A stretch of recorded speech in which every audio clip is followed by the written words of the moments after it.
E tem livro novo na lista Unicamp 2027, 27, 28 e 29. Teremos a companhia de Gabriel Garcia Marques com o livro Os Funerais da Mamãe Grande.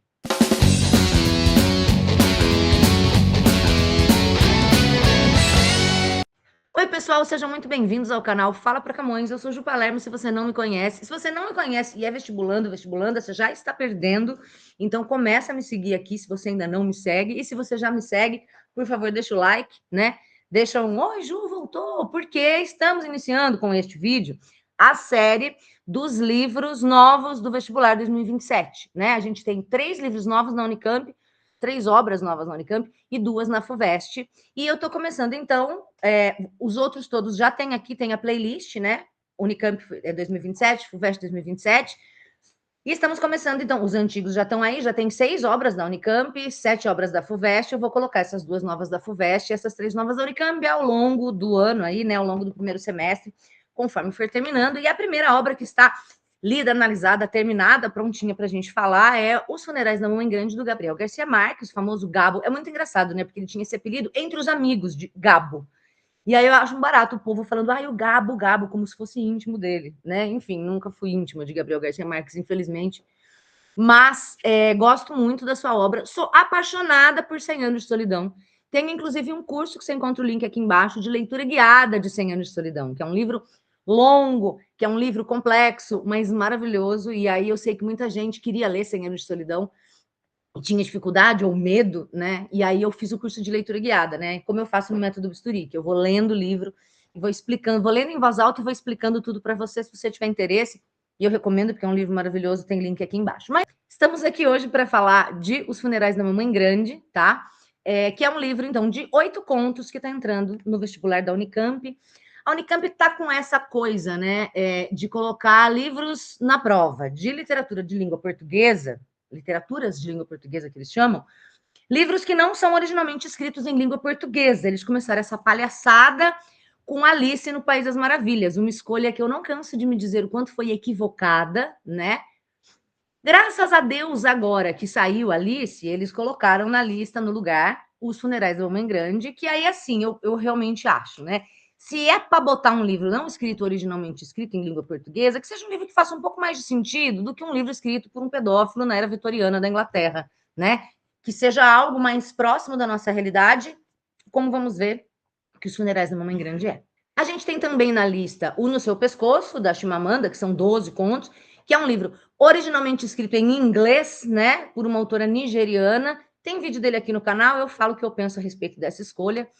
Mas essa aqui, eu acho assim, para mim não tinha que ter. Na prova de língua, eu tenho essas opiniões, a minha opinião forte. Na prova de língua portuguesa, de literatura de língua portuguesa, eu não deveria ter livros que não fossem originalmente escritos em língua portuguesa.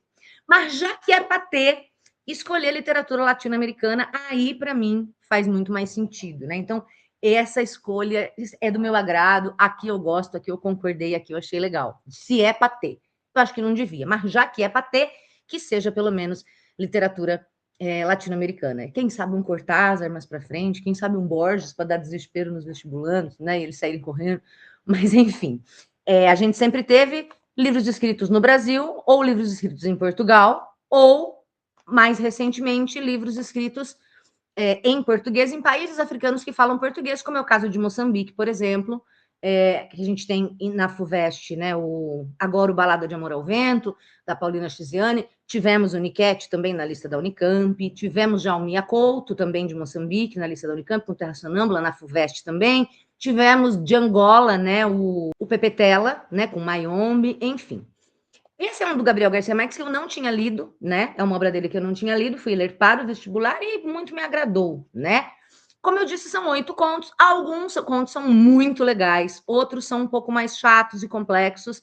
É o que acontece, né? Dificilmente a gente vai gostar de todos os contos, mas aqui não se trata de gostar, a gente tem que entender todos eles, estar sabendo na ponta da língua, digamos assim, todos os pontos principais e o que acontece, compreender a história como um todo e o que está por trás da história, como eu vou falar daqui a pouco, para conseguir fazer a prova. Então, gostar ou não gostar é um problema seu. Mas quando a gente gosta, isso fica mais fácil, né? E aí, esse aqui é um livro que dá para gostar. Pelo menos de alguns contos dá para a gente gostar. Bom, Esse livro foi escrito em 1962. O Gabriel Garcia Marques, ele nasce na Colômbia, é um autor colombiano, na cidade de Aracataca, em 6 de março de 1927. Para quem gosta de signo, Gabriel Garcia Marques era um pisciano, o que faz todo sentido, principalmente se você já leu alguma coisa dele, principalmente 100 Anos de Solidão, só poderia ter sido escrito por um pisciano, mas enfim. Ele morre em 2014, aos 87 anos, tá? E apesar de ter nascido nessa pequena cidade de Aracataca, na Colômbia, ele passa a maior parte da sua vida no México. E ele vai escrever, de maneira geral, sua obra é voltada a histórias que se passam no Caribe colombiano. Então, tem essa coisa muito marcada, e que é o que eu imagino que interessa, é a Unicamp, da América Latina, essas características muito específicas da América Latina.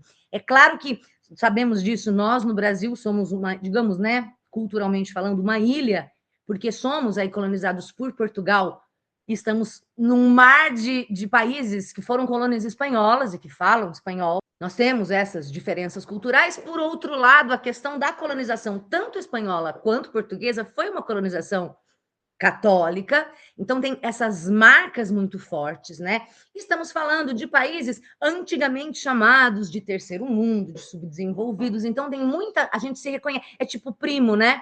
Não é exatamente o meu irmão, meu irmão, né? Essa rixa que a gente tem com a Argentina, que eu no futebol torço 1000 vezes para a Argentina do que, sei lá, para time europeu ou para os Estados Unidos, né? Não são hermanos, mas são primos, né? Tem algumas coisas em comum, talvez algo ali na criação, digamos assim, dos seus tios e dos seus pais, não é exatamente a mesma coisa, mas tem raízes parecidas. Então, tem muita coisa aqui que a gente se reconhece. E eu acho que esse já é um primeiro ponto para você, vestibulando, começar a prestar atenção, né? Nesses temas que aparecem, o que é muito característico de América Latina? Onde que eu me reconheço aqui, enquanto Brasil, né? Nesses países que tiveram uma colonização, digamos, prima, né? Colônias de exploração, toda a questão do aculturamento, a questão do catolicismo imposto, mas não é exatamente a mesma coisa, né? Mas também não é tão distante. Então, acho que esse já é o primeiro ponto para a gente pensar. Os estudiosos vão dizer que esses 8 contos do Gabriel Garcia Marques são como se fossem um ensaio, um exercício de estilo, com coisas que ele vai usar em romances posteriores. Por exemplo, 100 Anos de Solidão é de 67, são 5 anos depois daqui, né? Claro que ele não escreveu provavelmente em 67, então talvez estivesse desenvolvendo, ou começando enquanto estava escrevendo isso aqui. E por que eu digo isso?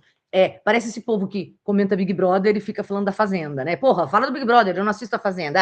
Já tá aqui falando de Funerais de Mamãe Grande e falando de 100 Anos de Solidão. Porque não há como não relacionar. Se você lê 100 Anos de Solidão, como é o meu caso, e depois lê isso aqui, você vai perceber essas referências. A principal delas é o povoado de Macondo. E, by the way, 100 Anos de Solidão tem uma série na Netflix, né? Que, se eu não me engano, vem a segunda temporada agora, em 2026. Não sei que ano você está vendo esse vídeo, eu estou gravando aqui em fevereiro de 2026, né? A primeira temporada saiu, foi um sucesso, e é uma das poucas produções audiovisuais que é fiel ao filme, que é fiel à obra, né, literária. Muito bem feito, 100 Anos de Solidão. Não sei, talvez você tenha assistido. Se não assistiu, recomendo que assista, mas recomendo que leia primeiro o livro, que é muito maravilhoso, para depois ver a série. Então, se você já leu e já viu, ou já leu, enfim, tem esse clima, né? O povoado de Macondo, que é a famosa cidade no qual se passa 100 Anos de Solidão, é o mesmo povoado que vai aparecer aqui nestes 8 contos, né? Que são, como eu disse, publicados antes de 100 Anos de Solidão. Então, a gente reconhece alguns personagens, ele cita aqui alguns nomes que ele vai desenvolver melhor no romance lá na frente, ele cita a cidade de Macondo. Tá, Ju, mas eu vou prestar Unicamp. Na lista da Unicamp não tá 100 Anos de Solidão. Fato, você não precisa ler 100 Anos de Solidão. Seria lindo para sua vida, né? Mas não é extremamente necessário. Então, eu não quero focar aqui a minha análise nessas relações com essa outra obra, com esse grande romance, mas você precisa saber que isso acontece, que isso existe. E como eu disse para você, esse livro foi publicado em 1962, dentro do que a gente chama o grande boom da literatura. Tem que fazer essa pausa entre boom da literatura, né? Senão fica parecendo outra coisa. Este grande boom da literatura latino-americana, que acontece aí entre as décadas de 60 e 70, e que inclui como grandes nomes, além do Gabriel Garcia Marques, o Julio Cortázar, que é o escritor argentino que eu adoro, né? Também o Mário Vargas Llosa, inclusive eu estou aqui com um livrinho dele famoso, lendo aos poucos, que é a civilização do espetáculo. Mas, enfim, se você tiver interesse, depois você procura, não tem nada a ver com isso aqui, mas é muito interessante. Então, o Vargas Llosa, o Carlos Fuentes, o Garcia Marques e o Cortázar são alguns dos principais nomes dessa literatura latino-americana que vai explodir nas décadas de 60 e 70. E tudo isso tem muita coisa a ver com a Revolução Cubana, que é de 1959, tá? Um grande evento que vai acontecer em Cuba e que vai influenciar a América toda, quase praticamente o mundo todo, né? Trazendo para este momento um ideal de esperança, de revolução, de renovação, uma utopia de que existe outra forma possível, trazendo grandes e controversos nomes como Fidel Castro e Che Guevara. Se aí usa as camisetas, o boné do Che Guevara, você nem sabe do que se trata, né? Vem, então, desse período de 59 na Revolução Cubana. E a Revolução Cubana vai acender um holofote na América Latina, inclusive na literatura da América Latina. Eu sei que hoje você está cagando, que tipo, livro não interessa. É que nem quando a gente fala de Camões lá no século XVI, né? E eu vou dizer que Portugal era uma puta nação maravilhosa, com todas as aspas possíveis, né? São só duas, mas enfim.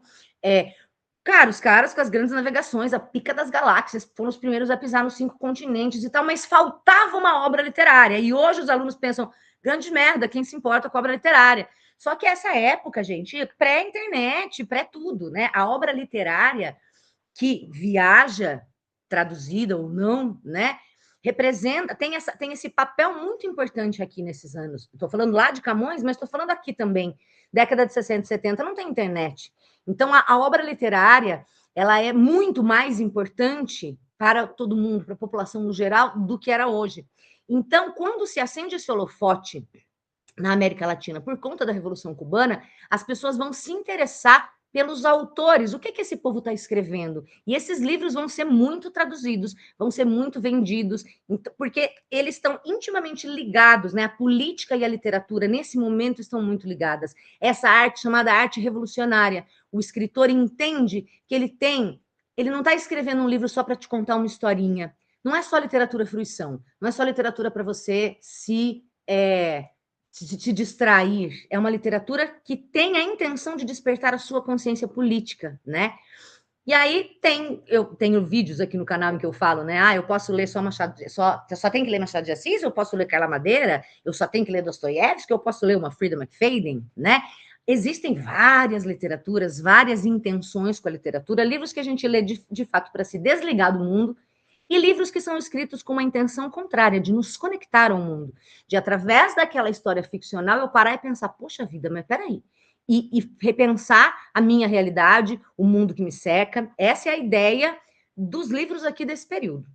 Então, de modo muito básico, você provavelmente vai estudar isso em história, né? Já fica atento nas aulas que você tiver de história sobre a Revolução Cubana, vá fazendo todos os links possíveis com isso aqui, porque é muito possível que a gente tenha uma questão meio que indisciplinar, né? Ou interdisciplinar ou indisciplinar. É possível que algo daqui seja usado, um trecho daqui lá na prova de história para te fazer uma pergunta sobre isso, ou mesmo que algum conhecimento da história possa ser mobilizado para te ajudar a responder uma questão aqui, né? Então, fique atento quando você for estudar esses aspectos da Revolução Cubana. Eu não sou professora de história, né? Mas vou te dizer o básico aqui, como eu disse, ela acontece em 59 e é a revolução liderada principalmente por Fidel Castro e mais para frente Che Guevara, que vão depor um ditador cubano que estava aliado aos Estados Unidos.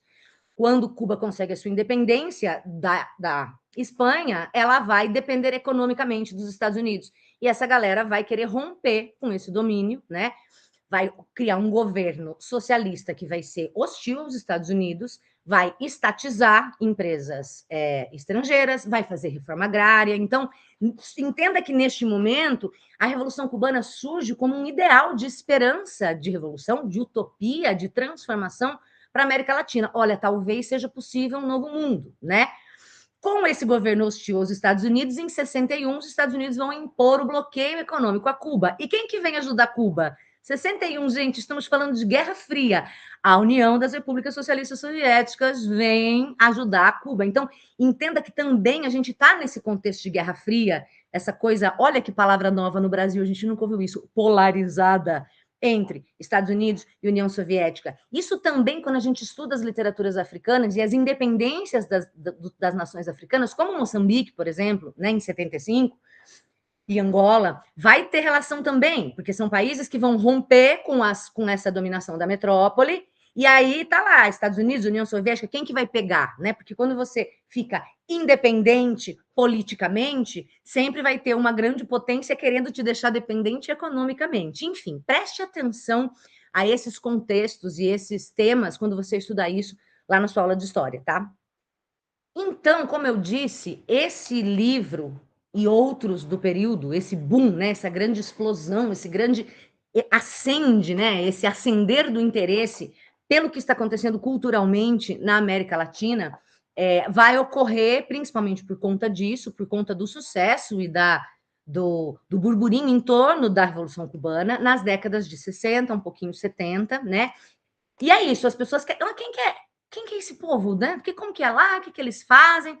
É muito interessante falar isso aqui em fevereiro de 2026. Estou gravando isso mais especificamente no dia 21 de fevereiro de 26, em que o Bad Bunny está fazendo show em São Paulo, né? E estamos aí há poucos dias, aconteceu há poucos dias a abertura do Super Bowl, em que ele fez o show e foi, né, muito falado. Então, é muito interessante. Há pouco tempo também teve a Shakira, né, falando, las colombianas, las argentinas, acho que foi um show que ela fez, não sei se foi no Brasil, que ela vai falando todas as nações da América Latina, que foi o que o Bad Bunny fez na abertura do seu show. Ele começa, God bless America, e os americanos, e aí ele começa a falar todos os países da América, porque a América, como um continente, inclui todos esses países, né? A América não é Estados Unidos, por mais que eles queiram parecer que seja, e que quando falam God bless America, eles não estão falando de todo mundo. Então, assim, eu nunca tinha ouvido falar desse homem, mas aí a gente vê 1000 cortes no Instagram. Então, estamos num momento em que se acende isso, né?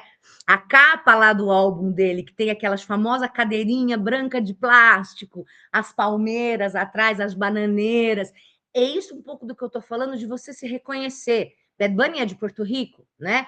Mas tem coisas que ele diz ali, tem um pouco da musicalidade que ele traz, que a gente reconhece como primo, né? Ó, isso aí é meu. É o famoso, a frase dele, né? Que todo mundo quer ser latino, mas les falta sazón, pero les falta sazón, falta tempero, né? É que gringo dançando realmente, é uma coisa estranha, não tem esse molejo, né? Então, e aí existe uma coisa de identificação, né? Eu sempre falo isso, patriotismo, e aqui eu tô falando de pátria, tô falando de país, é uma coisa forte, né? Quando a gente torce para Olimpíadas e aí um brasileiro ganha a medalha de ouro e a gente vê a medalha, a gente vê a bandeira do Brasil acima das outras e o hino toca e o mundo inteiro tá vendo aquele momento daquele quentinho assim, nossa, que gostoso que é ser brasileiro, ai, que orgulho, né? Copa do Mundo, difícil falar em Copa do Mundo com os últimos anos da nossa seleção, mas é um pouco dessa ideia, essa coisa que acende na gente um sentimento de pertencimento a uma pátria. E aqui eu estou falando de uma coisa um pouco maior, é um sentimento de pertencimento a um continente, mais especificamente a uma parte desse continente, mais especificamente a países que estão aqui ao meu redor e que talvez você conheça, não sei se conhece ou não, né? O povo quer viajar para Disney, o povo não quer viajar para Argentina. E a Argentina é maravilhosa, o povo quer viajar para a Europa e não necessariamente para o Uruguai, que tem paisagens belíssimas e coisas incríveis, né?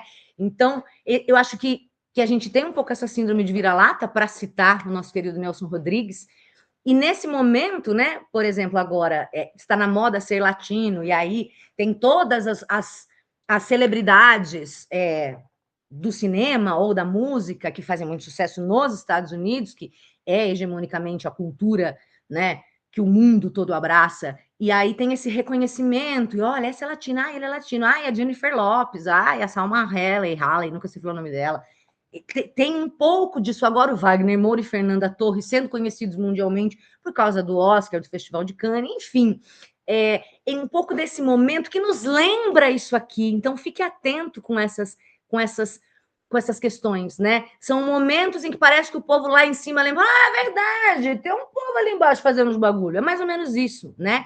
E quando Garcia Marques escreve e publica essas obras, é nesse contexto que a gente está. E como eu disse, a gente vai reconhecer muitas coisas aqui, né? De maneira geral, ele está tratando na sua obra como um todo, e em muitos desses contos, se não em todos, desse conflito entre os despossuídos e os ricos proprietários, ou entre os despossuídos e as autoridades. É claro que a gente pode dizer que isso é mundial, isso acontece em todo lugar do mundo, mas isso é muito forte aqui para nós também. Então é algo que dá esse reconhecimento ao longo dos temas, inclusive, do livro que ele vai tratar.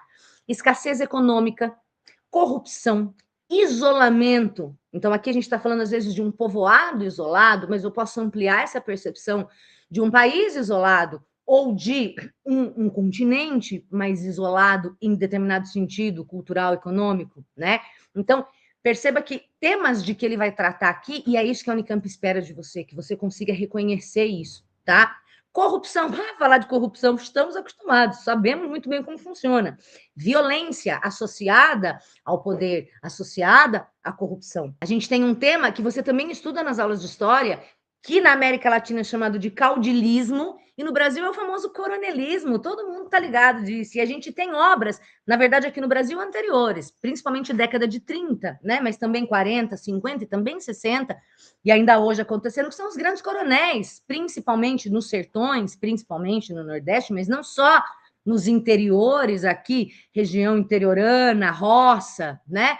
A gente tem isso, é o coronel, é o cara que manda no rolê, é o cara que tem poder, que tem terra, que tem dinheiro, e que ele que manda lá, talvez acima das autoridades políticas, porque ele manda no povo, porque o povo é a figura do pai, né? É como se fosse o pai dos pobres, é o pai da galera ali, é o povo que usa camiseta de político em troca de voto. É isso, tá? Quando a gente fala do caudilismo na América Latina, a gente entende porque é o coronelismo no Brasil, que eu imagino que você saiba do que eu estou falando pelas aulas de história e por outras obras literárias que já devem ter passado pela sua vida. Acende uma luzinha, fica atento aí, faz uma estrelinha nesse tema. Que mais? Temos questões de justiça social, decadência, morte, a dignidade dos pobres, a presença, muitas vezes associada ao poder, das instituições religiosas. Tem um monte de padre aqui nesse livro, né? Porque tem um monte de padre na América Latina, principalmente neste momento, a presença muito forte ainda, que é o resquício da colonização, no caso deles, espanhola, no nosso caso, portuguesa. A crítica aos governantes, acho que já ficou claro, questões de solidão e o poder também é um grande tema aqui. Então, eu vou falar um pouquinho agora para você de cada um dos contos, mas eu preciso que você entenda esse contexto geral. E se você, vestibulando, está perdido, né? Eu sinto que às vezes o vestibulando sente assim, tá legal, mas que mais? Mas como assim, né? Tem um jeito que eu posso te ajudar muito mais, que é o método Bisturi, que é o meu curso que eu criei para os vestibulandos, em que eu vou ler este e todos os outros livros da lista de maneira integral, em voz alta para você, enquanto eu vou te explicando. Eu já li esse livro pelo menos 2 vezes, e aí eu já marquei aqui nas minhas análises o que é mais importante, o que eu preciso te falar, tá tudo aqui, ó. E aí eu vou lendo em voz alta e explicando para você. Não posso fazer isso aqui no YouTube, por várias razões. Primeiro, porque eu vivo disso. Se eu entregar tudo de graça aqui para você, infelizmente, eu não pago os meus boletos que não param de chegar. Esse é o meu trabalho. Então, eu tento aqui ajudar o máximo que eu puder com esse overview, assim, né? Americanização. Com essa visão geral aí sobre a obra, um pouquinho de cada conto, mas eu recomendo, se você está de fato querendo se preparar a sério para o vestibular, entende a importância da literatura, se você está aqui, você entende, né? Literatura cai para todo mundo, na primeira e na segunda fase, para todos os cursos. E muita gente negligencia. Muita gente acha que, eu vi esse videozinho da Ju, já tá bom, já peguei o geral, vamos para frente. Ou, eu li um resuminho, eu vi uma análise, já tá bom. Não tá bom, né? A gente precisa dominar cada uma dessas obras. Ler, entender cada página, cada palavra. E é isso que eu faço no método Bisturi. Eu vou ler para você todos esses contos, todos os livros da Unicamp, todos os livros da FUVEST, tem o Bisturi Unicamp, tem o Bisturi FUVEST, você pode comprar os dois no combo. Eu tenho também curso só desse livro, se você quiser, não está pronto ainda aqui em 20 de fevereiro, 21 de fevereiro, mas em breve estará. Você pode comprar só o livro, o curso deste livro, tá? Mas comprar separado sai mais caro. Então, no Bisturi faz mais sentido, porque sai mais barato no combo, tá? É a maneira mais eficiente e inteligente de você dominar as obras literárias. Porque que você vai fazer o quê sozinho? Você tá vendo esse vídeo aqui, aí você vai lá ler, aí você vai ler, tem as coisas que você não vai entender. mas continua, às vezes larga, às vezes insiste, aí chega no fim, aí você vai ter que ir atrás de análise, você vai ter... E todo esse tempo, você reduz quando você já lê comigo. Você já pega o seu livrinho, já vai lendo comigo, eu já vou te falando, ó, isso é importante, grifa, anota, ó, isso quer dizer tal coisa, ó, lembra esse personagem aqui, ele já apareceu lá, nananã. Então, o método bisturi é o jeito mais inteligente, eficiente e divertido, porque você não está sozinho, você faz comigo, de dominar as obras vestibulares. Então, temos link aqui embaixo, inclusive, de novo, esse vídeo vai ficar aqui por muito tempo, porque essa obra vai estar na lista por 3 anos, mas eu estou gravando aqui em 21 de fevereiro de 2026, e na semana que vem a gente vai estar abrindo matrículas promocionais do bisturi, então fica ligado. E se você está vendo esse vídeo no futuro, olá, pessoa do futuro, como estão as coisas por aí, fique atento também, porque vira e mexe a gente tem promoção, tá? Bom, falando um pouquinho sobre cada um dos contos, então, o primeiro deles é um dos meus preferidos, A Sesta da Terça-feira, né? La Siesta del Martes. Sesta é essa coisa, que aí que tá, é uma coisa que aqui no Brasil, pelo menos não de maneira institucionalizada, a gente não tem, que é aquele soninho depois do almoço, né? As coisas fecham, o comércio para e as pessoas vão dormir. Muito a ver com o calor. Esse é outro tema que faz bastante sentido aqui pra gente, né? Inclusive, hoje estou morrendo de calor, tô com esse negócio na cabeça, só que meu cabelo está horroroso, mas se olhar aqui, já estou suando. O calor nos conecta, né? O calor é algo que a gente reconhece, e ele é muito forte aqui nesses livros, nesses contos desse livro, dessa obra, né? Então, aquele calor depois do almoço, não dá vontade de fazer nada, você bem sabe do que eu estou falando, talvez você esteja quase dormindo vendo esse vídeo, porque esteja vendo de bucho cheio depois do almoço, num calor do caralho, o povo para e vai dormir. E aí, durante essa sesta da terça-feira, vai chegar uma mulher e sua filha neste povoado, com uma intenção muito específica e que vai, digamos assim, chocar a todos, tá? Tem uma coisa muito interessante que acontece nos meus contos preferidos desse livro. Esse é um deles, né? A Sesta da Terça-feira é um dos meus contos preferidos. Que é uma técnica muito conhecida na literatura, porque Hemingway, famoso escritor, denominou como a técnica do iceberg, que é assim como um iceberg, você vê, ele tá 7/8 dele estão para baixo, escondidos, você só vê a famosa pontinha do iceberg. Ele diz que um conto deve ser assim. O conto deve revelar só 1/8 da trama, do que importa, da sua totalidade, deixando o resto implícito. É o famoso não dito de que eu falo tanto. O que é que não está dito aqui no conto, mas que, pelo que está dito, eu consigo perceber. Geralmente, os alunos têm muita dificuldade com isso. É por isso que eu gosto do método bisturi, porque eu vou te dizer esses outros 7/8 que não estão escritos aqui, né? E que é algo que às vezes dá trabalho. E eu não vou negar, tem coisas que nem eu tinha percebido, mas aí quando eu vou estudar nas fontes confiáveis, nas teses, nas dissertações, nos artigos de gente que passa a vida estudando isso, né? Eu falo, nossa, olha, isso aqui também não tinha percebido. Eu faço esse catadão e já trago para você e te entrego isso mastigadinho, você só precisa engolir, né? Que também, se você não engolir, não adianta nada. Então, tem a sua parte, que é acompanhar, anotar e tudo mais. Mas é isso, o conto... Nossa, tem um conto aqui, que é outro que eu adoro, que é Um Dia Desses, tem 4 páginas. Mas tem tanta coisa que não está dita ali, que, na verdade, ele te dá pistas. Eu acho que é isso, essa coisa da leitura ativa, né? Ele te dá pistas e você precisa pensar para preencher esse quebra-cabeça. Você não tem todas as peças, mas é possível, e não é assim o que qualquer coisa está valendo. Ah, imaginei um elefante. Não. O que te fez imaginar um elefante? Agora, imaginei que esse cara aqui tal coisa. Isso pelo conto. Não sei se vocês estão conseguindo entender o que eu estou dizendo, né? O conto não vai te dar tudo, mas ele vai te dar informações para inferir as coisas que não estão ditas. Isso eu acho muito legal, eu gosto muito disso. Também quando o autor não me subestima, né? Ele não precisa me dizer tudo. Tem coisa que ele deixa subentendido que eu... peguei, Gabriel Garcia Marques. Se você, vestibulando, tem dificuldade de pegar, vem comigo que eu peguei e eu te explico o método bisturi, tá? Então, a Sesta da Terça-feira é um desses bastante implícitos, que eu gosto muito. O segundo conto, Um Dia Desses, que tem 4 pagininhas, é muito interessante, também tem essa mesma técnica, né? E já começamos, a verdade, desde o primeiro, todos esses temas de que eu falei, eu espero que você tenha anotado. Se não anotou, você volta lá no vídeo e anota, tá? Esses temas vão aparecer aqui, né? O orgulho dos pobres, esse conflito entre os despossuídos e os poderosos, os ricos, as autoridades, que é exatamente o que acontece aqui no conto Um Dia Desses, em que um dentista vai atender o alcaide, né? O alcaide, que é o governante militar daquele lugar. aqui vai entrar bem o rolê do coronelismo, do caudilismo que eu te falei, tá? Esse conto é também um dos meus preferidos.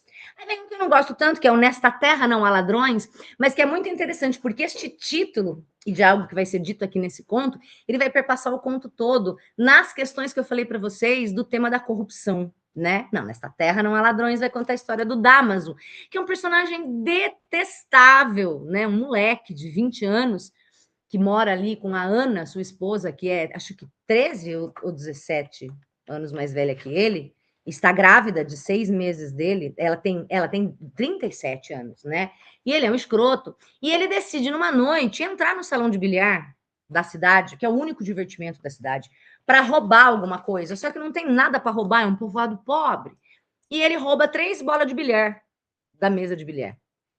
E com isso, ele fode a cidade inteira, porque era a única diversão da cidade, era jogar bilhar, e agora não pode mais jogar, porque tá faltando bola. E ele tem essa coisa da culpa, porque ele roubou, outra pessoa vai ser responsabilizada por ele, e quem vai ser responsabilizado é uma coisa também interessante aqui, né? É meio, me lembra aí, na minha análise eu falo disso, o Crime e Castigo, né? Crime e Castigo do Dostoiévski, se você não conhece, um grande clássico da literatura mundial, se você não conhece, tá tudo bem, eu li ano passado, eu não tinha lido também ainda, né? Apesar de conhecer, que vai contar a história de um cara que comete um crime, só que das 600 páginas do livro, as 100 primeiras são o que acontece e ele cometendo o crime. E as outras 500 são os desdobramentos desse crime, envolvendo a análise psicológica das consequências do crime, a culpa, o peso, né? É que nessa Terra Não Há Ladrões a gente tem um pouco disso, né? Quais são as consequências desse ato impensado, desse roubo dele, e também, principalmente, não só o roubo em si. Esse é um conto mais longo, bem mais longo, na verdade. Ele começa aqui na página 27 e ele vai até a 63. Os outros 2 primeiros são bem curtinhos, esse aqui já é mais longo. Mas apresentando para a gente aqueles temas de que eu te falei lá no começo, quando a gente analisa esse povoado e como que se dão essas relações entre as pessoas. Depois a gente tem um outro mais curto, que é A Prodigiosa Tarde de Baltazar, prodigiosa, uma tarde de prodígios, de maravilhas, uma tarde maravilhosa, excepcional, que vai tratar de maneira bem simbólica e metafórica sobre a função da arte numa sociedade como essa, né? A gente vai ter o Baltazar, que é um artista, que é um artesão, que faz uma gaiola maravilhosa para passarinhos. E aí, de novo, isso aqui é tão América Latina, né? Os pássaros que tão lindamente cantam. Tenho medo? Tenho medo. Posso fazer nada, tenho ornitofobia. Mas pássaro, a gente sabe a maluquice do povo que estuda, que analisa, que observa pássaros com seus cantos belíssimos e suas plumagens, enfim. É muito coisa de América Latina essa coisa de ter passarinho na gaiola, né? Talvez aqui em 2026 isso não seja ecologicamente correto, ou talvez nem seja mais tão praticado, ou em grandes centros. Mas vá um pouquinho para o interior para você ver se não vai ter a tia ali com os passarinhos dela na gaiola que ela alimenta todo dia, escuta cantar. Então, é isso. Talvez esse seja um exemplo dessas coisas que eu estou falando, que a gente vai reconhecendo aqui, né? E aí o Baltazar faz essa gaiola lindíssima para vender para o filho do Dom Chepe, que é o cara senhor Chepe Montiel. Essa coisa de dom também, que é muito zorro total, né? Essa coisa que é muito América Latina de origem espanhola. No Brasil a gente tem também, mas é um pouco mais de lá. É o que eu falo, caudilismo, coronelismo, né? Ele faz essa gaiola belíssima, que a cidade fica maravilhada, que ninguém nunca viu uma coisa tão linda, essa obra de arte tão maravilhosa, para vender para o filho do Dom Chepe, que é o cara mais fudidão de lá, e o Dom Chepe não quer pagar. Então a gente tem um pouco disso, o valor da obra de arte, para que serve, por que ela foi feita e como que o Baltazar vai lidar com essa situação, tá? Depois a gente tem A Viúva Montiel, aí a gente entra numa sequência de alguns contos um pouco mais longos e um pouco mais complexos. A Viúva Montiel é a viúva do Dom Chepe. Então é um conto que se passa um tempo depois, Dom Chepe morre e a sua viúva fica muito ressentida, porque ninguém na cidade fica triste que ele morreu, ao contrário, ele era um filho da puta e as pessoas todas estão muito felizes. E só ela, talvez como esse tempo todo uma cúmplice silenciosa dos seus atos terríveis, né? Não entende por que a cidade não presta homenagens ao seu marido, né? E aí a gente vai ver aqui como que ele enriquece, e aí entram todas essas questões que eu estou falando para vocês aqui, da nossa história e tudo mais. Como que ele enriquece, aliado ao poder e à violência. Ele, como comerciante, faz uma denúncia das pessoas que são contra o governo conservador, E aí, antes das pessoas serem expulsas, ele vai lá e compra as terras dessas pessoas a preço de banana, quase que literalmente, e aí essas pessoas vão ser mortas ou expulsas, e é assim que ele aumenta o seu patrimônio. Então, quando um homem desses morre, não há como as pessoas gostarem. Mas e a viúva? Como que a viúva, que viveu com esse homem tantos anos, que era a sua vida, como que ela fica? Então, isso a gente tem na Viúva Montiel. Depois, um dia depois do sábado, é talvez o conto mais, eu diria, hermético, mais fechado, mais complexo, mais difícil, né? Em que a gente tem uma chuva de pássaros mortos na cidade. Na verdade, os pássaros entram pelas janelas para morrer, porque está um calor insuportável.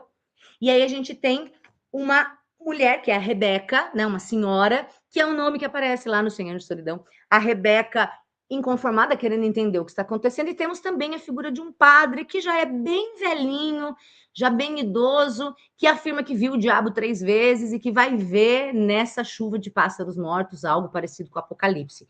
Esse conto é um tanto quanto longo, mas esse, eu acho que talvez esse seja o mais difícil, sabe? Acho ele o mais complexo de todos. Vem destrinchar ele comigo no bisturi, tá? As Rosas Artificiais é um conto um tanto quanto mais curto, muito interessante, sobre uma neta e a sua avó que é cega, mas vê o que muita gente não vê, tá? Esse aqui, ele volta um pouco no estilo dos primeiros contos aqui, né? Um conto mais curto, com vários implícitos, e esse é um daqueles que você precisa de ajuda também, porque, tá, tem Um Dia Depois do Sábado, que é um conto longo, cheio de referências, e a gente fica, nossa, o que pode ser aqui? Mas tem muita coisa dita. Nesse aqui tem menos coisa dita e sobra mais coisa para a gente tentar entender do que ele está falando, afinal de contas, com essa moça que faz rosas artificiais e que também são um símbolo poderoso, que eu te conto tudo lá no Método Bisturi. E termina com o famoso Os Funerais da Mamãe Grande, que é o último conto, também um pouco mais longo, que dá nome à obra como um todo, né? E que vai contar a história dessa grande matriarca, a Mamãe Grande, que era uma mulher poderosa, dona de absolutamente tudo, e quando ela morre, os seus funerais são, na verdade, um grande carnaval, né? Tem questões muito específicas estilísticas aqui que a gente pode associar até ao barroco, numa coisa de um exagero. Uma coisa que o Garcia Marques vai fazer muito lá no 100 Anos de Solidão, que são listas de enumerações gigantes, vai falando vírgula, vírgula, vírgula, vírgula, vírgula, vírgula, vírgula, que a gente fica até tonto. Isso faz parte do estilo dele, ele vai fazer bastante isso, né? Mas que tem bem essa ideia, né? E que a gente tem que o tempo todo estar relacionando com esse contexto histórico que eu te falei, por exemplo, a Revolução Cubana. Um pouco dessa ideia, né? Aquele poder opressor que estava sobre nós se foi.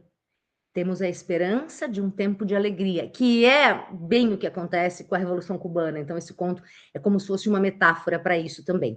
Isso é o que, brevemente, eu posso te falar desse livro, que, como eu disse, tem muitas coisas aqui. É uma escolha interessante, é o que eu disse. Já que tem que ter, que seja, então, um Gabriel Garcia Marques, que seja uma literatura latino-americana. Você aqui em 2026, com esse rolê todo de Bad Bunny e holofotes e América Latina e tudo mais, acho que está num momento privilegiado para pensar essas questões, para entender o Gabriel Garcia Marques, e precisando de ajuda, eu estou aqui, né? Sempre com vídeos no YouTube e com o meu método Bisturi, que você encontra o link aqui embaixo. Me diga o que mais você quer saber, você já começou a ler esse livro, você está achando difícil? Qual conto você gostou mais, qual conto você gostou menos? O que mais você quer de conteúdo? De novo, colocar todo o método Bisturi aqui no YouTube eu não posso, mas como mais eu posso te ajudar com essa obra ou com as outras do vestibular? O que é que você está achando, o que é que você achou da lista? Comenta aqui para mim, gente, isso faz uma puta diferença, tá? Se inscrever, comentar, curtir, dar um hype, sei lá, me ajuda bastante. Eu volto, então, a gente tem ainda mais 2 obras novas da Unicamp para colocar aqui, quer dizer, novas, né? Eu falo disso mais para frente, e mais 2 da FUVEST, mas eu tô balançando a mesa aqui para caralho. Mas está inaugurada, então, aí a era da análise das obras novas. Falando em América Latina, falando em calor, tá um calor do caralho aqui. Estou suando completamente, mas valeu a pena. Espero ter podido te ajudar. Vem conhecer meu trabalho. Um beijo e eu volto.